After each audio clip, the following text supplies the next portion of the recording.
കാലടി സംസ്കൃത സർവകലാശാലയിൽ BFA തോറ്റ വിദ്യാർത്ഥിയെ ജയിപ്പിച്ച രേഖകൾ വിസിയും സർവകലാശാല ഉദ്യോഗസ്ഥരും ഗവർണർക്ക് കൈമാറും. BFA പരീക്ഷ തോറ്റ വിദ്യാർത്ഥിക്ക് MFAയ്ക്ക് പ്രവേശനം നൽകുകയും BFA ജയിപ്പിക്കുകയും ചെയ്തത് സംബന്ധിച്ച രേഖകളുമായി ലോക് ഭവന്റെ നിർദ്ദേശപ്രകാരമാണ് വിസിയും സംഘവും ഗവർണറുമായി കൂടിക്കാഴ്ച നടത്തുന്നത്. പരാതിയുടെ നിജസ്ഥിതി ബോധ്യപ്പെടുത്താൻ ഗവർണർ വിസിയോട് ആവശ്യപ്പെട്ടിട്ടുണ്ട്. BFA തോറ്റ SFI പ്രവർത്തകനായ വിദ്യാർത്ഥിക്ക് MFAയ്ക്ക് പ്രവേശനം നൽകുകയും തുടർന്ന് സിൻഡിക്കേറ്റ് യോഗം ചേർന്ന് പ്രസ്തുത വിദ്യാർത്ഥിയെ BFA ജയിച്ചതായി പ്രഖ്യാപിക്കുകയും ചെയ്തത് വിവാദമായിരുന്നു. പരീക്ഷാ വിഭാഗം വീഴ്ച ചൂണ്ടിക്കാട്ടിയിരുന്നുവെങ്കിലും സിൻഡിക്കേറ്റ് പരീക്ഷാ വിഭാഗത്തിന്റെ നിലപാട് അംഗീകരിക്കാൻ കൂട്ടാക്കിയില്ല. പ്രസ്തുത തീരുമാനം തടഞ്ഞുവെക്കാൻ ഗവർണർ വിസിക്ക് നിർദ്ദേശം നൽകിയിരുന്നു.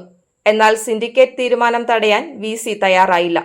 തുടർന്ന് വിസിയുടെ ചുമതല വഹിച്ചിരുന്ന കാലിക്കറ്റ് യൂണിവേഴ്സിറ്റി സംസ്കൃത പ്രൊഫസർ ഡോക്ടർ KK ഗീതാകുമാരിയെ വിസി സ്ഥാനത്ത് നിന്ന് മാറ്റി സാങ്കേതിക സർവകലാശാല വിസി ഡോക്ടർ സിസ തോമസിന് വിസിയുടെ ചുമതല നൽകി.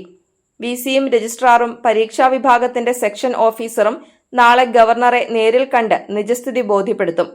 നേരത്തെയും BA തോറ്റ വിദ്യാർത്ഥികൾക്ക് MAയ്ക്ക് പ്രവേശനം നൽകിയതായ ആക്ഷേപമുണ്ടായതിനെ തുടർന്ന് അവരുടെ പ്രവേശനം റദ്ദാക്കിയിരുന്നു. സേവ് യൂണിവേഴ്സിറ്റി ക്യാമ്പയിൻ കമ്മിറ്റിയാണ് സർവകലാശാലയിൽ നടന്ന ക്രമക്കേട് ഗവർണറുടെ ശ്രദ്ധയിൽപ്പെടുത്തിയത്.